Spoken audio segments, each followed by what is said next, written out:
It's official, this past week we hit a major milestone in our greenhouse build, finishing sealing up all the panels.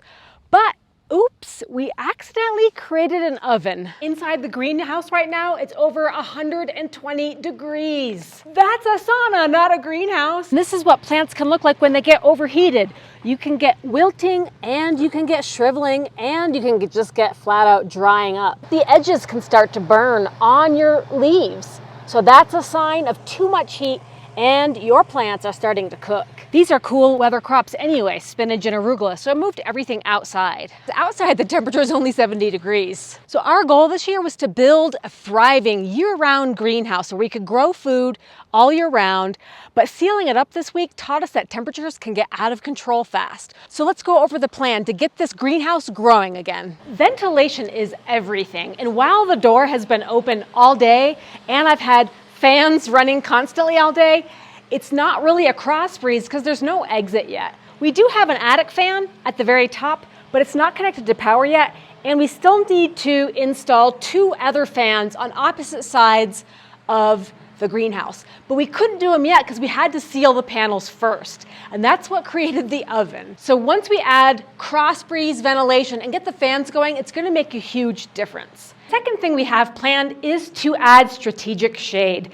This is something we can do a little bit now and a lot more later. So right now, this is what I did yesterday. I hung this big, giant 20-foot by 12-foot shade cloth.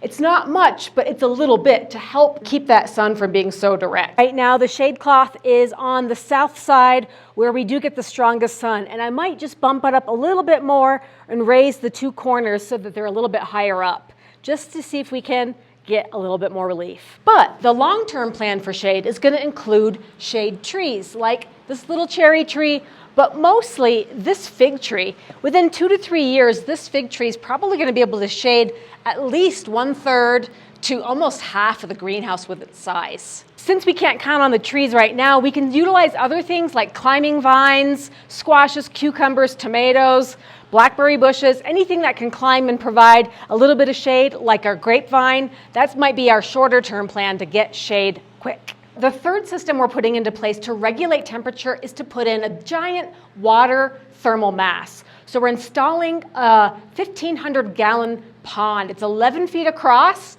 and you can see we dug down a little bit, so we're gonna sink it a little, but it's gonna hold a lot of water, and it's gonna provide evaporation to make it feel a little bit cooler in here, but also suck in a lot of that thermal radiation as well. And that will help regulate temperatures as they plummet overnight. The pond will also have a waterfall feature, and that's definitely going to help keep things a little bit cooler. While having a giant thermal mass like a pond is really powerful, too much thermal mass can actually backfire, especially in the summertime.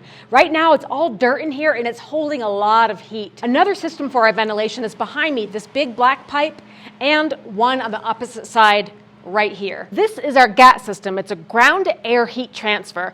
So by utilizing our GAT system, our underground, that's definitely going to pull a lot of that hot air down and out so it doesn't heat up the dirt inside quite so much. And then, if needed, we can release it overnight so it can keep those temperatures more moderate. It will also work vice versa for when we need hotter air on cooler days. We can store that hotter air underground and then release it when temperatures really plummet.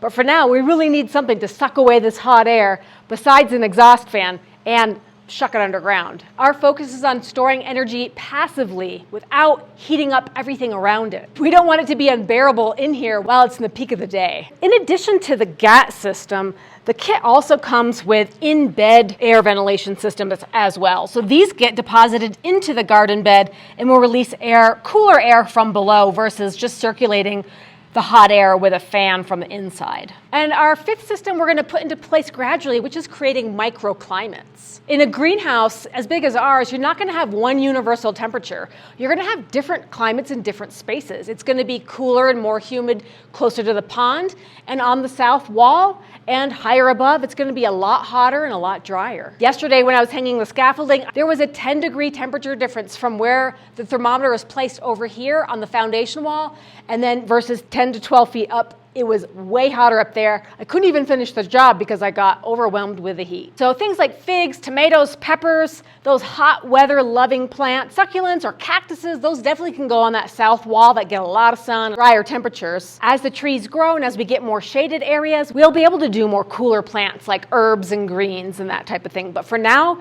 the greens, they gotta stay outside, because yesterday on those very small sprouts, I already noticed flowering on the spinach. So they're ready to bolt even with one day with temperatures over 100 degrees. As the cherry tree and the fig tree get bigger, they're gonna create their own shade zones and help with those microclimates as well. You know, this last piece is a work in progress. We're definitely still developing it as we develop the inside layout of the dome, but we're definitely building with different microclimates in mind. You know, we've planned this build to be able to provide beauty and grow food all year long, but without utilizing these temperature control strategies, it wouldn't be possible. And if you're thinking of doing a greenhouse without any sort of air ventilation or thermal mass, when it's full sun, you're really going to be struggling to keep your temperatures under 100 degrees because they basically just should serve as a magnifying glass for the sun. And if you have a dirt ground, it's really going to act like an oven and release a lot of heat even from below. I welcome you if you want to subscribe to follow how we design the interior of our greenhouse.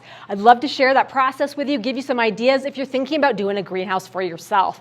But definitely in the planning process, as you're getting a greenhouse, think about how you're going to keep it cool. Because a lot of times we think we just want to warm it up and have a perfect climate for our plants, but that's not what happens if you don't think ahead. Here's to healthy and happy growing, and we'll see you in the next video.